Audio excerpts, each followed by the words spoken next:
आज यहाँ पे इतनी भारी संख्या में आए हुए सभी भाइयों, बहनों, माताओं, बुजुर्गों, बच्चों, आप सब लोगों को मेरा नमस्कार, सबको मेरा प्रणाम।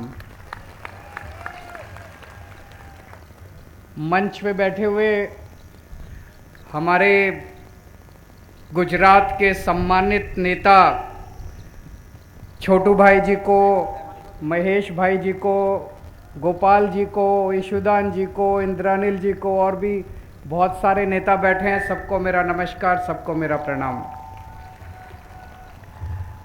गुजरात में 1 करोड़ से भी ज़्यादा आदिवासी रहते हैं। उन सभी आदिवासियों को मेरा प्रणाम।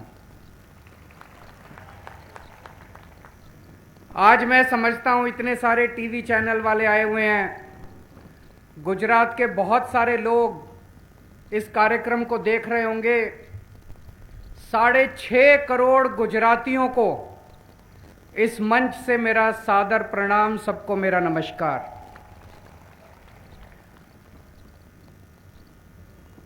दोस्तों, पंजाब चुनाव जीतने के बाद ये हमारी पहली रैली है।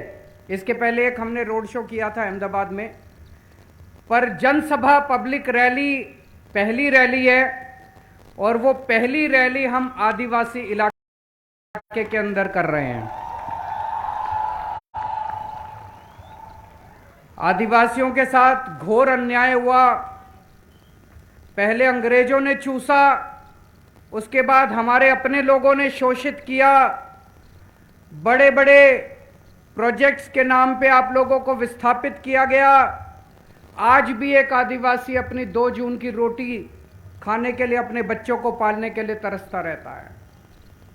गुजरात के अंदर बहुत बड़ी विडंबना है। हमारे देश के 2 सबसे अमीर आदमी हमारे देश के 2 गुजरात से आते हैं और हमारे देश के सबसे गरीब आदिवासी भी गुजरात से आते हैं। दाहोद के अंदर, छोटा उदयपुर, अरवली, डांग, कितने इलाके ऐसे हैं जहां पे बहुत गरीब लोग रहते हैं। एक तरफ बीजेपी और कांग्रेस पार्टियां उन अमीरों के साथ खड़ी है। ये दोनों पार्टियां केवल उन अमीरों को और अमीर बना रही हैं।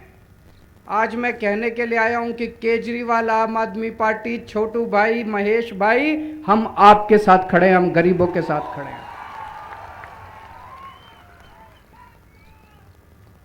ये पार्टियां उन अमीरों को अमीर बनाएंगी।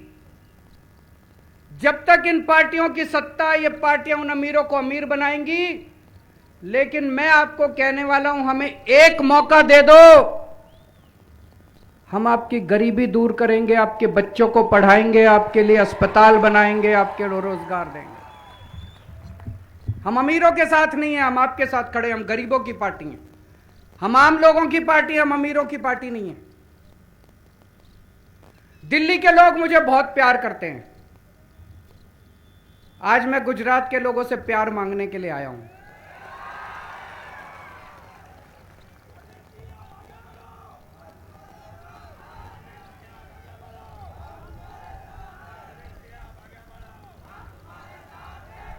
मैंने सुना है कि गुजरात के लोग दिल से काम करते हैं। गुजरात के लोग बहुत इमोशनल होते हैं। गुजरात के लोग अगर एक बार किसी से प्यार करें तो जिंदगी भर प्यार निभाते हैं। मैं आपसे कहने के लिए आया हूं कि केजरीवाल भी दिल से काम करता है। केजरीवाल भी बहुत इमोशनल है और केजरीवाल भी एक बार प्यार करे तो जिंदगी भर प्यार निभाता है। आज मैं गुजरात के 6.5 करोड़ लोगों के साथ दिल से दिल का रिश्ता बनाने के लिए आया हूं। मुझे राजनीति करनी नहीं आती, मुझे गंदी पॉलिटिक्स करनी नहीं आती, मुझे चोरी करनी नहीं आती, मुझे भ्रष्टाचार करना नहीं आता, मुझे काम करना आता है।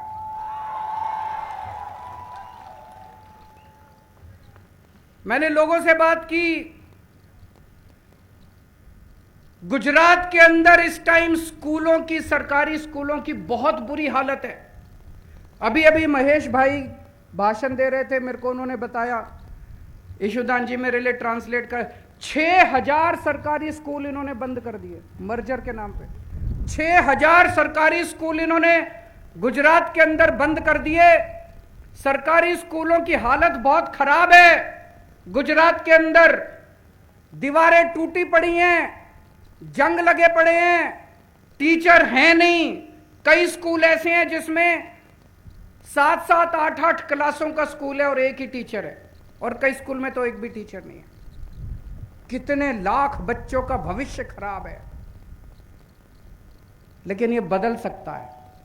हमने दिल्ली में बदल के दिखाया है। दिल्ली में भी पहले यही हाल था। दिल्ली में सरकारी स्कूलों का बहुत बुरा हाल था। दिल्ली में सरकारी स्कूलों में पहले टीचर आते नहीं थे, पढ़ाई नहीं थी, सरकारी स्कूल टूटे पड़े थे, दीवारें टूटी पड़ी थी, कुछ भी नहीं था, बच्चे आते नहीं थे। गरीब आदमी बेचारा मजबूरी में अपने बच्चों को सरकारी स्कूल में भेजता था। कोई अपने बच्चे को सरकारी स्कूल नहीं भेजना चाहता था। और आज 7 साल के बाद दिल्ली के सरकारी स्कूल शानदार बन गए हैं। इतने अच्छे बन गए, इस साल 4 लाख बच्चों ने अपने प्राइवेट स्कूल से नाम कटवा के सरकारी स्कूल में भर्ती कराया। इससे बड़ा और सबूत क्या होगा। 4 लाख बच्चों ने सरकारी स्कूल से, प्राइवेट स्कूल से नाम कटवा के सरकारी स्कूल में भर्ती कराए हैं। बड़े बड़े अमीर लोगों ने, बड़े बड़े वकीलों ने, बड़े बड़े डॉक्टर, अफसर अपने बच्चों का प्राइवेट स्कूल से नाम कटवा के सरकारी स्कूल में भर्ती करा रहे हैं। अब एक ही डेस्क पे, सरकारी स्कूल में एक ही बेंच पे जज का बच्चा, अफसर का बच्चा और रिक्शे वाले का बच्चा एक ही बेंच पे बैठ के पढ़ते हैं। ये बाबा साहब अंबेडकर का सपना था, जो 75 साल में पूरा नहीं हुआ। लेकिन मैंने कसम खाई है, बाबा तेरा सपना अधूरा केजरीवाल करेगा पूरा। इस साल हमारे सरकारी स्कूलों के नतीजे दिल्ली में 99.7% नतीजे आए हैं। 99.7% नतीजे भारत के इतिहास में कभी नहीं हुआ। दूसरे राज्यों में 50% आते हैं, 60%, 40%, दिल्ली में 99%। इतने शानदार स्कूल हैं। और अभी मैं देख रहा हूं, जब मेरा ऐलान हुआ कि मैं यहां आने वाला हूं, ये बीजेपी व्हाट्सएप के ऊपर बीजेपी वाले चला रहे हैं, केजरीवाल के स्कूल खराब हैं, केजरीवाल के स्कूल खराब हैं, केजरीवाल के। छोटू भाई वसावा जी और महेश भाई वसावा जी दिल्ली आए थे अभी थोड़े दिन पहले। हम इनको स्कूल दिखाने के लिए ले गए। छोटू भाई जी पसंद आए कि नहीं आए स्कूल? महेश भाई पसंद आए कि नहीं आए? छोटू भाई, महेश भाई हमारे स्कूल देख के आए, हमारे अस्पताल देख के आए, हमारे मोहल्ला क्लिनिक देख के आए, इतने खुश हो गए। उन्होंने कहा केजरीवाल जी अब गुजरात में भी ऐसे स्कूल अस्पताल बनने चाहिए।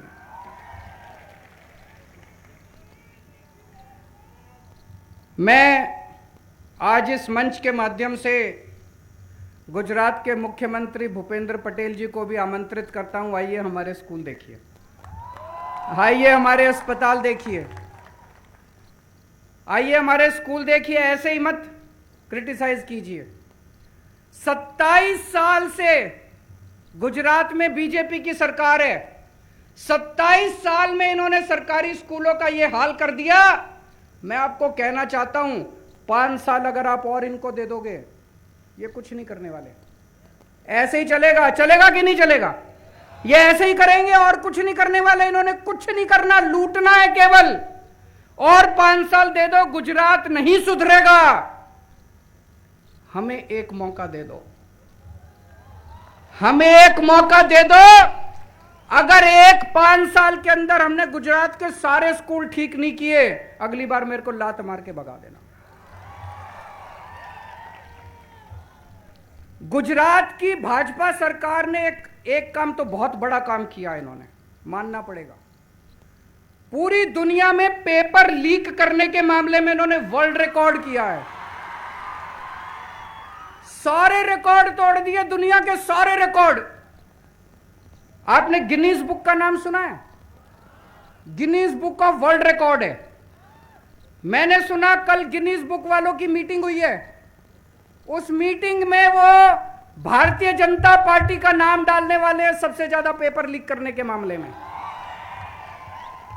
मैं अभी देख रहा था 2014 में जीपीएससी मुख्य अधिकारी पेपर लीक, 2015 में तलाटी परीक्षा पेपर लीक, 2016 में तलाटी सुरेंद्र नगर गांधीनगर पेपर लीक, 2018 में टीईटी पेपर लीक, 2018 में मुख्य सेविका पेपर लीक, 2018 में नायब चिटनीस पेपर लीक, 2018 में लोक रक्षक दल पेपर लीक, 2019 में गैर सचिवालय क्लर्क पेपर लीक, 2021 में हेड क्लर्क पेपर लीक, 2022 में गुजरात ऊर्जा विकास निगम पेपर लीक, 10वीं बोर्ड के एग्जाम पेपर लीक, कक्षा 7 का पेपर लीक, सूरत यूनिवर्सिटी का पेपर लीक।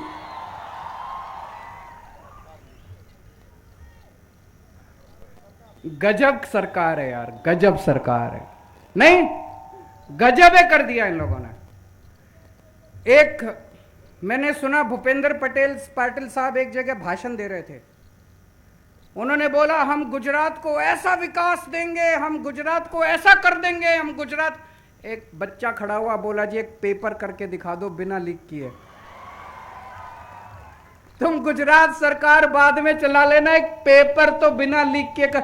आज मैं इस मन से चैलेंज करता हूं, सारे मीडिया वालों को बोलता हूं कल अखबार में छापना आप लोग। मैं भूपेंद्र पाटिल को एक चैलेंज देता हूं, एक पेपर बिना लीक करके हुए दिखा दो, हम मान जाएंगे आप लोगों को। एक पेपर बिना लीक के हुए तुम करके दिखा दो, हम मान जाएंगे। पेपर लीक करने में इस सरकार ने गजब कर दिया। दिल्ली में हमने सरकारी अस्पताल बहुत अच्छे कर दिए। आज सुबह सुबह जिस गाड़ी से मैं आ रहा था, हमारा ड्राइवर भी आदिवासी इलाके से था। मैंने उनसे पूछा, मैंने कहा कि आदिवासी इलाके में अगर कोई बीमार हो जाए तो आप कहां जाते हो? बोला जी कई बार नीम हकीम होता है गांव के अंदर। बोला नहीं तो फिर किसी प्राइवेट डॉक्टर के पास जाते हैं शहर में, नहीं तो किसी सरकारी अस्पताल में। बहुत बुरा हाल है। सरकारी अस्पताल खराब हैं कि अच्छे हैं? जिन जिन लोगों को लगता है अच्छे हैं हाथ खड़े करें, जिन जिन लोगों को लगता है खराब है हाथ खड़े करें। ये कैमरे वाले जरा दिखा दीजिए पीछे, जरा कैमरा घुमा के दिखा दो बीजेपी की सरकार को कि 27 साल के अंदर उन्होंने अस्पतालों का क्या हाल करा है।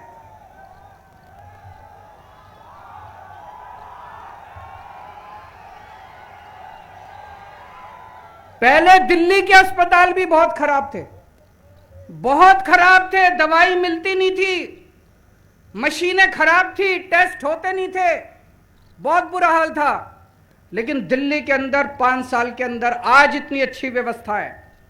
हर गली के अंदर हमने मोहल्ला क्लिनिक खोल दिए। आज दिल्ली के 2 करोड़ लोगों को हम पूरा इलाज मुफ्त दे रहे हैं। आपके घर में कोई छोटी बीमारी हो, बड़ी बीमारी हो, आपका अगर 70 लाख, 80 लाख, 90 लाख रुपए का भी खर्चा आएगा, आपको चिंता करने की जरूरत नहीं है। दिल्ली सरकार आपका इलाज फ्री में करवाती है। गुजरात में होना चाहिए कि नहीं होना चाहिए? कौन सी पार्टी करेगी? इस बार आम आदमी पार्टी की और बीटीपी की सरकार बनानी है। आज देश में सबसे महंगी बिजली गुजरात के अंदर मिल रही है और दिल्ली के अंदर आज फ्री में बिजली मिल रही है। लोगों को 24 घंटे बिजली मिल रही है, फ्री में बिजली मिल रही है। दिल्ली के लोगों को फ्री में कैसे बिजली मिल रही है? क्योंकि दिल्ली में कट्टर ईमानदार सरकार है। मैं पैसे नहीं खाता, मैं पैसे खाने नहीं देता। हर चीज में मैंने पैसे बचाए, हर चीज में मैंने रिश्वतखोरी बंद कर दी।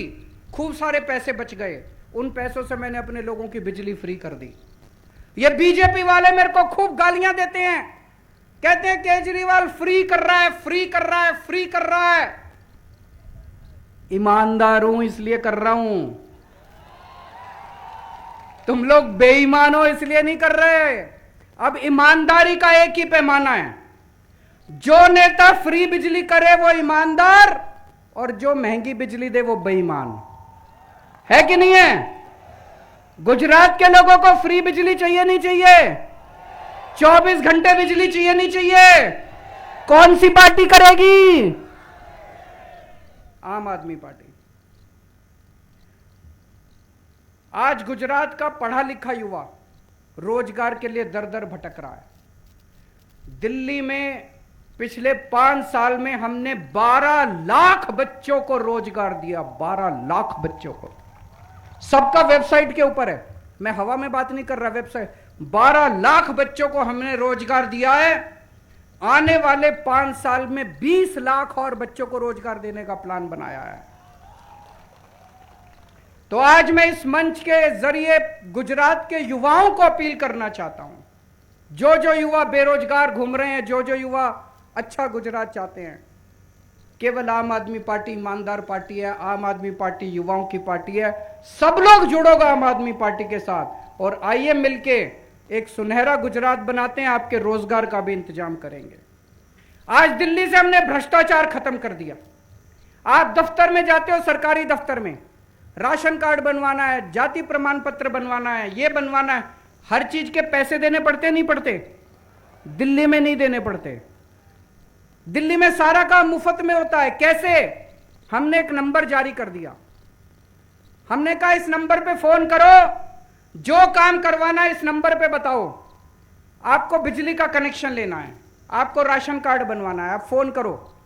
वहां से वो बोलेंगे जी हम दिल्ली सरकार से बोल रहे हैं, बताइए आपका क्या काम है। आप कहिए मुझे बिजली का नया कनेक्शन लेना है, मुझे राशन कार्ड बनवाना है। उधर से वो आदमी कहेगा कि हम आपके घर कितने बजे आए आपका काम करने के लिए। आपको दफ्तर नहीं जाना, आपको सरकारी दफ्तर नहीं जाना, आपको दलाल के चक्कर नहीं काटने। आप टाइम बताओ, उस टाइम दिल्ली सरकार का ऑफिसर आपके घर आएगा, आपके घर आके आपका काम करके जाएगा। गुजरात में होना चाहिए नहीं होना चाहिए? दोस्तों, मेरे को राजनीति करनी नहीं आती, मेरे को काम करना आता है। अगर आपको स्कूल चाहिए, अगर आपको अस्पताल चाहिए, रोजगार चाहिए, तो हमें वोट दे देना। और गंदी राजनीति चाहिए, भ्रष्टाचार चाहिए, गुंडागर्दी चाहिए, तो उनको बीजेपी वालों को वोट दे देना। मैं पढ़ा लिखा हूं, इंजीनियर हूं, कट्टर ईमानदार हूं। इन्होंने मेरी खूब इंक्वायरी कराई। केंद्र सरकार ने मेरे ऊपर सीबीआई की रेड कराई, इनकम टैक्स की रेड कराई, ईडी की रेड कराई, मेरे दफ्तर पे भी, मेरे घर पे भी। इनको कुछ नहीं मिला। इसीलिए मैं छाती चौड़ी करके आपके सामने खड़ा हूं। अगर इनको कुछ मिल जाता तो मेरी भी फाइल खोल के रख लेते और मैं भी इनकी नाक के, इनके पैर के नीचे होता। आज मैं खुल के इसलिए बोल रहा हूं क्योंकि कट्टर ईमानदार हूं, कट्टर देशभक्त हूं। आम आदमी पार्टी ईमानदार लोगों की पार्टी है, शरीफ लोगों की पार्टी है, पढ़े लिखे लोगों की पार्टी है, कट्टर देशभक्त लोगों की पार्टी है। आज मैं सभी युवाओं को अपील करता हूं कि ज्यादा से ज्यादा संख्या में आप आम आदमी पार्टी ज्वाइन कीजिए। मैं महिलाओं को अपील करता हूं, आपके बच्चों के भविष्य का सवाल है। अगर आप वापस इन बीजेपी वालों को, कांग्रेस वालों को वोट देते रहे, आपके बच्चों का भविष्य नहीं सुधरने वाला और 5 साल खराब हो जाएंगे। आज मान लो आपका बच्चा 10 साल का है, अगले चुनाव तक 15 साल का हो जाएगा, अगले चुनाव तक 20 साल का हो जाएगा, उसका तो भविष्य खराब हो जाएगा। टाइम कम बचा है, इसी बार इसी चुनाव के अंदर इन पार्टियों को खाड़ के फेंकना और आम आदमी पार्टी की सरकार बनाना। मुझे कभी जहाज में जब आ रहा था दिल्ली से, एक बीजेपी का नेता मिला, उनसे मैं बात करने लगा। मैंने कहा कि आप लोग गुजरात में कुछ काम क्यों नहीं करते? जब हमने दिल्ली में 7 साल में इतना काम कर दिया, तो तुम लोगों ने 27 साल में क्यों नहीं किया? बोला सर हमें काम करने की क्या जरूरत है, हमारे को तो वैसे ही सत्ता मिल रही है, लोग वोट दे रहे हैं, हम क्यों काम करें? बोला कांग्रेस हमारी जेब में है, कांग्रेस के सारे नेता हमारी जेब में हैं। कोई भी नेता चाहे कांग्रेस की टिकट पे लड़े चाहे बीजेपी की टिकट पे लड़े, हम जब चाहें सारे कांग्रेस वाले हमारे पास आ जाते हैं। बोला हमें चुनाव लड़ने की जरूरत ही नहीं है। इतना घमंड, इतना अहंकार। तो मैं आज गुजरात के 6.5 करोड़ लोगों को कहना चाहता हूं, एक बार इनका घमंड तोड़ दो, एक बार इनका अहंकार तोड़ दो। इनका घमंड तोड़ने के लिए ही चाहे एक बार आम आदमी पार्टी को वोट दे दो। हमारा काम पसंद नहीं आए तो अगली बार इनको दे देना, लेकिन एक बार इनका बनता है। इन लोगों को, इनको बहुत अहंकार हो गया। और मैंने सुना है कि गुजरात के चुनाव जल्दी होने वाले हैं। सुना आप लोगों ने भी? खूब चर्चा हो रही है गुजरात में भी, दिल्ली में भी, कि वो आम आदमी पार्टी से डरे हुए हैं। पहले दिल्ली में सरकार बनाई, फिर पंजाब में सरकार बनाई,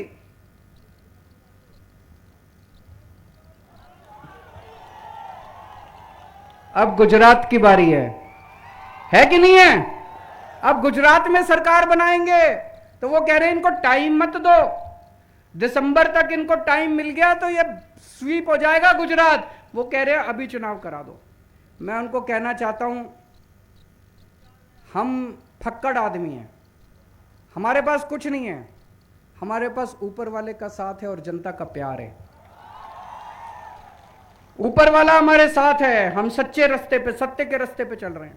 ऊपर वाला हमारे साथ है, हम ईमानदार लोग हैं, जनता का साथ है। तुम आज चुनाव करा लो चाहे 6 महीने बाद चुनाव करा लो, इस बार तुम्हारा पत्ता साफ है। और मैं कांग्रेस के नेताओं से अपील करना चाहता हूं, कांग्रेस तो अब खत्म है कि नहीं है? कांग्रेस का तो अब कुछ नहीं बचा, तो कांग्रेस को वोट देना भी बेकार है। और कांग्रेस के जो अच्छे नेता हैं, उन अच्छे नेताओं से मैं अपील करना चाहता हूं, आ जाओ आम आदमी पार्टी में, आ जाओ, मिलके गुजरात ठीक करेंगे। जो गंदे नेता है वो वहीं रहो, जो अच्छे नेता है वो इधर आ जाओ।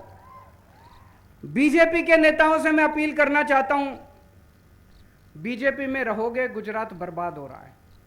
अब गुजरात की सोचो, देश की सोचो।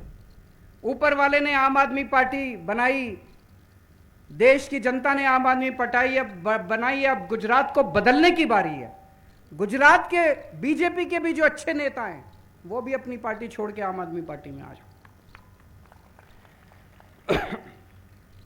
मैं छोटू भाई वसावा जी को, महेश वसावा जी को बहुत बहुत शुक्रिया अदा करता हूं, आज इस सम्मेलन में मुझे आमंत्रित किया। और मैं बहुत खुश हूं कि आदिवासियों के इतने बड़े नेता आज साथ जुड़े। हम मिलके, छोटू भाई जी, महेश वसावा जी, हम सब मिलके अब गुजरात को बदलने का काम करेंगे।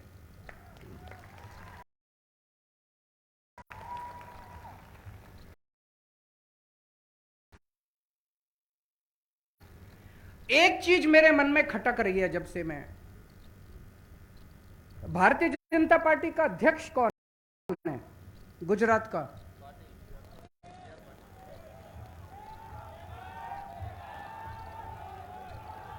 CR पाटिल।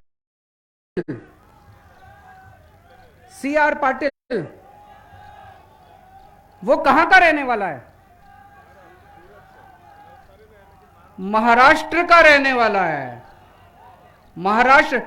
बीजेपी वालों को 6.5 करोड़ गुजरात के लोगों में एक अध्यक्ष बनाने के लिए आदमी नहीं मिला। इतनी बड़ी बेइज्जती गुजरात के लोगों की। भारतीय जनता पार्टी को अध्यक्ष बनाने के लिए 6.5 करोड़ गुजरात के लोगों में से काबिल आदमी नहीं मिला इन लोगों को। इससे बड़ा अपमान किसी पार्टी ने आज तक नहीं किया। महाराष्ट्र से चलाएंगे ये लोग गुजरात, महाराष्ट्र के आदमी से गुजरात चलाएंगे ये लोग। गुजरात की जनता ये बर्दाश्त करने वाली नहीं है। आने वाले चुनाव को क्रांति में बदल दो। इस बार चुनाव नहीं होगा, इस बार नए गुजरात की नींव रखी जाएगी। दोस्तों, भारत माता की जय जोहर।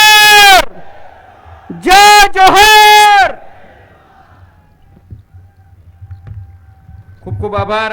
આપણા માનનીય આગેવાન શ્રીઓ હવે આપણી વચ્ચેથી વિદાય લેશે. આપણે ધીરે ધીરે વ્યવસ્થા ખોરવાય નહીં એ રીતે આપણે